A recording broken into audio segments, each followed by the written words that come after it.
Hello, everyone. Thanks for taking time out of your busy day to hit the little play button and listen to this video. My name is Aubrey Stone. I am Vice President of Cybertools Incorporated. We are a managed service IT provider. We work with small to medium-sized businesses in the greater Tacoma area. I am making these videos as a training and resource for the businesses we work for during this COVID-19 crisis. We have had to help businesses quickly and efficiently set up a remote workforce. Setting up this remote workforce means that now we have a lot of people working from home on their home devices. Then there are a lot of security risks with this sort of a setup, and we found it necessary to bring to the businesses we work for and to whatever other businesses could benefit from this information the steps for creating a secure working environment from your home. And so today I'm here yesterday I gave a tip about securing the Wi-Fi network or the wireless network at your homes to make sure that you keep your business data safe and secure. And today I'm going to talk about passwords.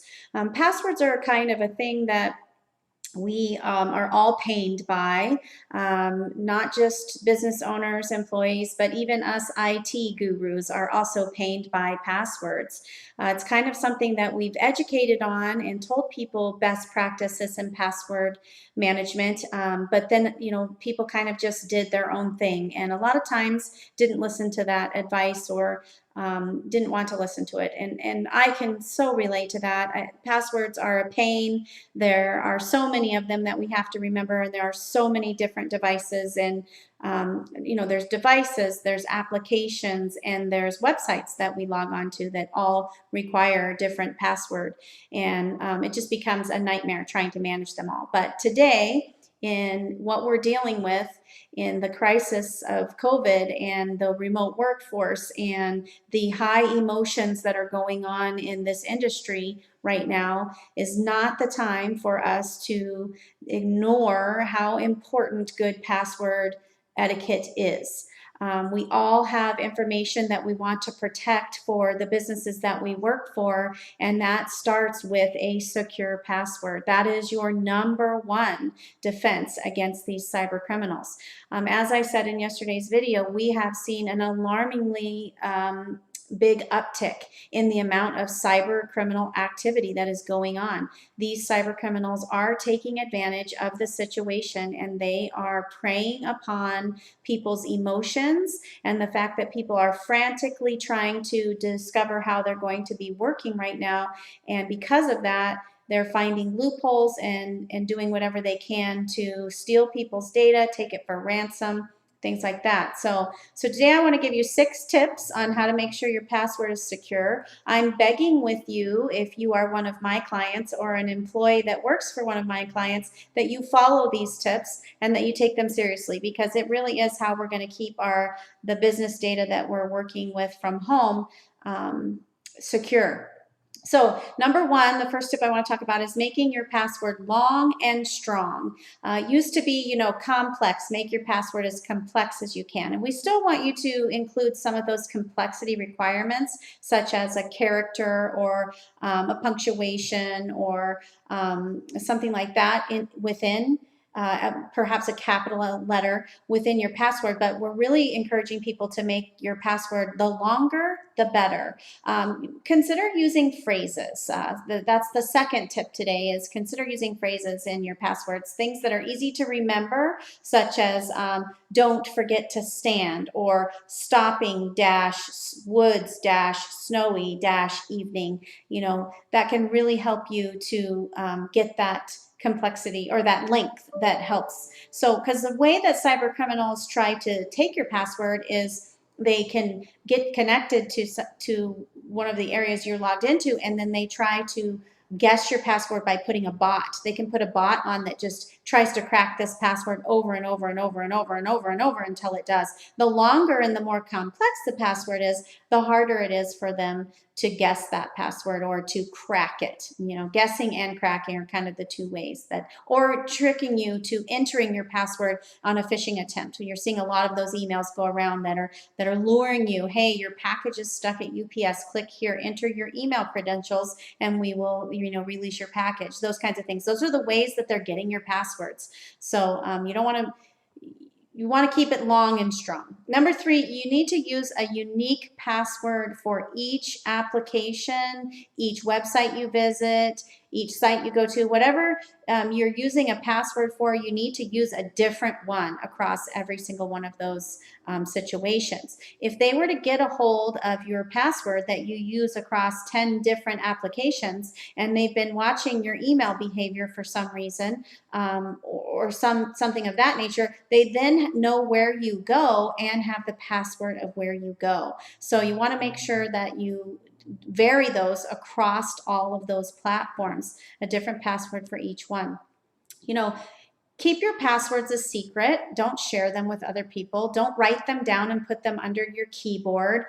Don't be predictable. Don't use your kids' names, your pets' names, your birth date, things that people can get access to. Don't use that as your password.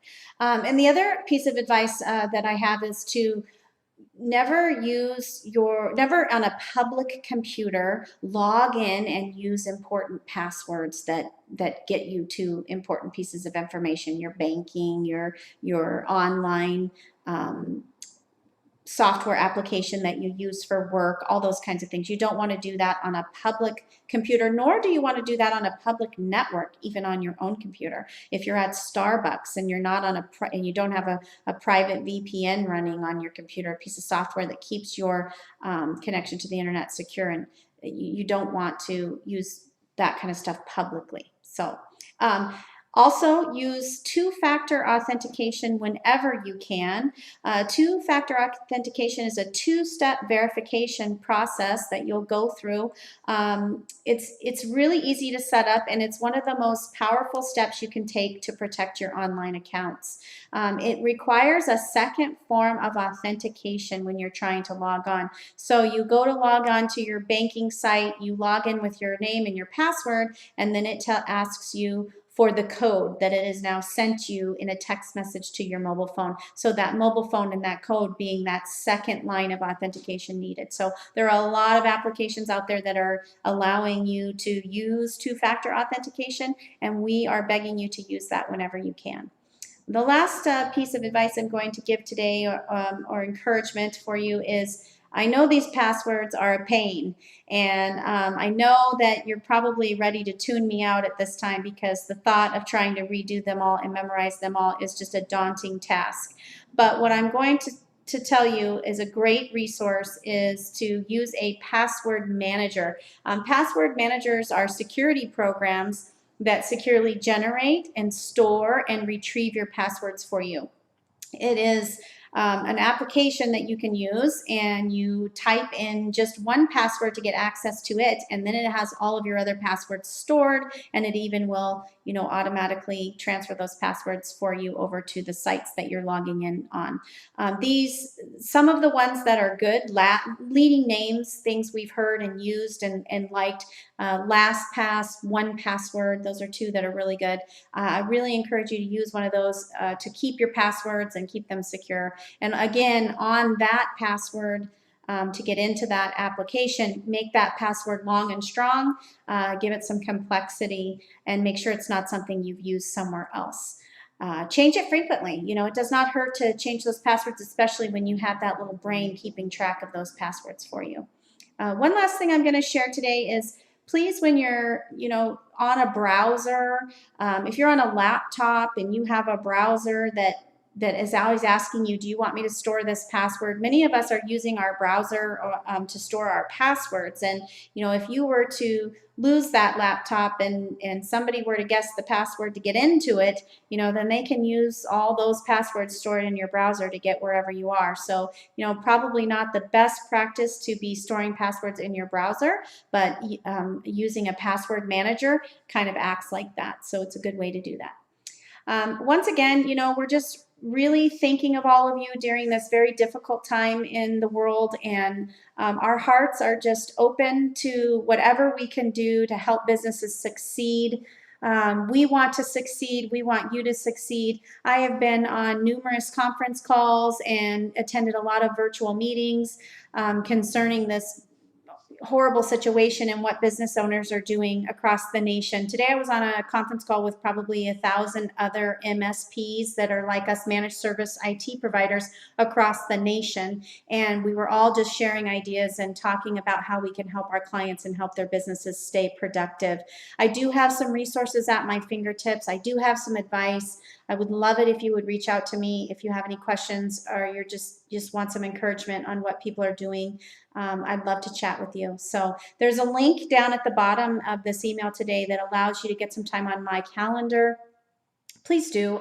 You know, we're busy right now trying to get everybody working remotely, but I still want to take that time to help when I can. So, all right, thank you everyone. Have a great day.